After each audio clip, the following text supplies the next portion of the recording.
Friedman, Brian Wilson, Mary Catherine Ham, today's newsmakers, and you, the Morning Majority.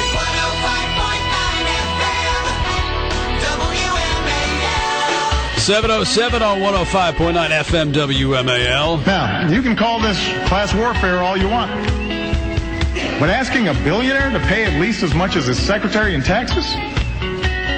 Most Americans would call that common sense. That's President Obama from last night's State of the Union speech. Talked a lot about economic fairness under the theme, An America Built to Last. Isn't that Duralast, by the way? Duralast, yeah. Energizer Bunny. Recycled. Recycled. You know, I've never heard the class warfare stuff before either. Steve Moore joins us now, editorial board member of the Wall Street Journal, writes a lot about economic issues. What did you think of last night's speech? You know, my overriding impression, I don't know if you guys would agree with me, was please make this Barack Obama's last State of the Union address. I mean, I don't know if I can take 4 more years of this. It was class warfare. I mean, this obviously is going to be the theme of the election. Now we're going to hear more of this for the next 6 months. That the rich don't pay their quote fair share of taxes. And I'm just going to shout this from the rafters. It is simply not true that Warren Buffett's secretary pays a lower tax rate than Warren Buffett does.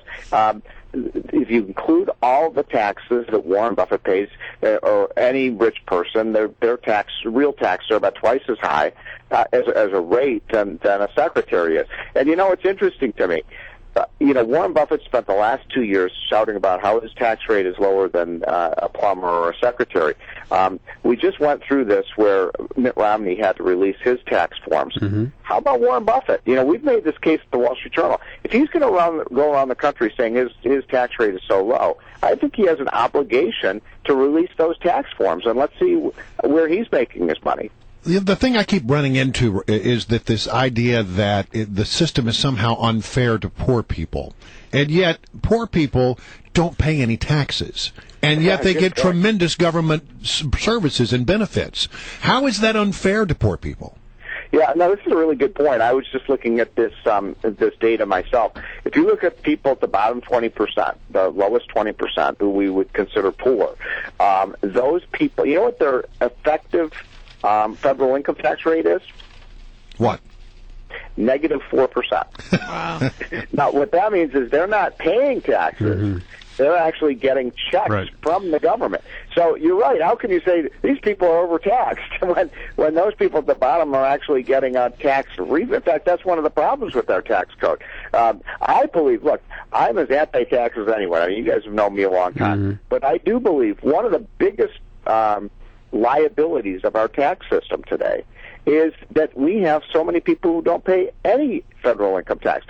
And call me old-fashioned, but I think if you're going to vote, if you work, if you're a citizen of this country, everybody should pay some federal income tax, even if it's just a small amount. 2 questions on the Buffett rule. How he makes it sound, of course, like there are just millions of Buffetts out there who are living on capital gains and who are paying a lower rate. By the way, capital gains being taxed for the second time. Right. And then second, so how many of them really are there? And second, is there any plan that the Obama administration seems to have, even in a sort of amorphous form, for implementing such a thing? Well, that's a great question. I mean, essentially, Mary Catherine, what he is suggesting is an alternative minimum tax, right? Right. Well, hey, we already have an alternative minimum tax, right? And people hate it. And this was this is exactly how the original alternative minimum tax started back in, I think it was 1968, 69, where liberals were saying, there's all these, rich people are getting away with not paying any tax. So we're going to have this new tax for just a handful of the richest people. It was just a couple of hundred people who were going to pay the original alternative minimum tax. As you guys know, the end of that story is today, not just a few hundred people pay the alternative minimum tax, but 25 million people pay the alternative minimum tax. Now, here's the other interesting thing about this. If you have that 30% alternative minimum tax, which Obama is talking about, what you are saying is that now the effective capital gains tax rate isn't 15%, it's not 20%, it's not 25 or 28%, it's 30%. We haven't had a capital gains tax in this country at 30% since Jimmy Carter was president. And the most amazing part of that is that even the Congressional Budget Office, which is hardly on our side on this, says the optimal capital gains tax rate in terms of raising revenue is less than 25%. So just to connect the dots here, do you all remember that point in the debate back when Obama was running for president? I think it was Chris Wallace asked the question. No, it was Charlie Gibson.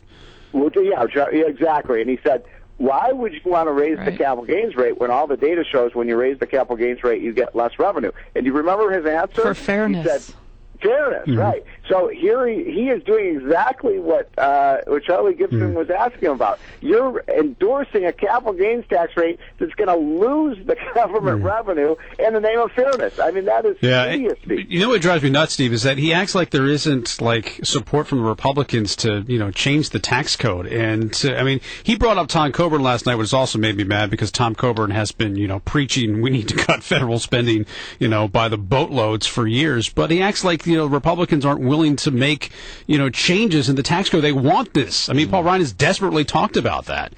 Yeah, that too. That made me so angry. I mean, I had steam come in my ears, that he wants to reform the tax system. He's had the chance. His own tax reform commission, Simpson and Bowles, endorsed, a lot of good ideas. I didn't agree with everything. And you know what Obama did with that report? He threw it in the trash can. I just want to raise one other point that made me the hypocrisy was so towering when he talked about oil and gas drilling and how we're becoming less dependent on foreign oil. I mean, here is a guy who has done everything from day one in the White House to shut down oil and gas industry. I mean, you talk to people in that industry, they loathe Obama. They say every regulation, every tax, every edict that he has put forward has been trying to shut down, hydraulic fracturing. The left hates that stuff. The EPA is trying to put them out of business. And now he has the chutzpah to go on national TV and take credit for an industry that he's trying to destroy. Yeah, a week after he killed the XL pipeline, too. Yeah. Hey, Stephen, exactly. But I think a lot of people don't understand that the oil and natural gas boom that's going on in this country, and he's right, we're going to be oil and gas independent if we keep on this path. But he's not trying to nurture that industry. He's trying to destroy it. Stephen, one of the things that you hear and that you read about the Obama campaign is that they are girding for a battle, and the person that they are girding for the battle with is Mitt Romney. Right. And that this whole argument about class warfare is really sort of a laying down the campaign themes that they're going to use to attack Mitt Romney. Is that what you're hearing? Yeah, there's no doubt about that. And I don't have a horse in this race between Newt and Romney, but I will say this: the case for Mitt Romney is the one. There's no question. The one that the White House is really afraid of is Mitt Romney, and that's because he is he doesn't have as much to shoot at, but they are going to shoot at the fact that he's a man of wealth. And look, this is the thing that annoys me about Mitt Romney, and I know Mitt. I'm a friend of his. He should hold up his wealth and the fact that he's successful and started businesses and created jobs. He should hold that up as a something that should be admired. And he's apologetic about his wealth. He's not going to win being apologetic. He should say, yes, I'm successful. In America, anyone should be successful. That I started businesses, unlike Barack Obama, who's never even worked for a business, let alone started a business. But Mary Kaplan, he is not going to win if he's defensive about his past. I know. I don't see it happening anytime soon. Thank you very much, Steve Moore.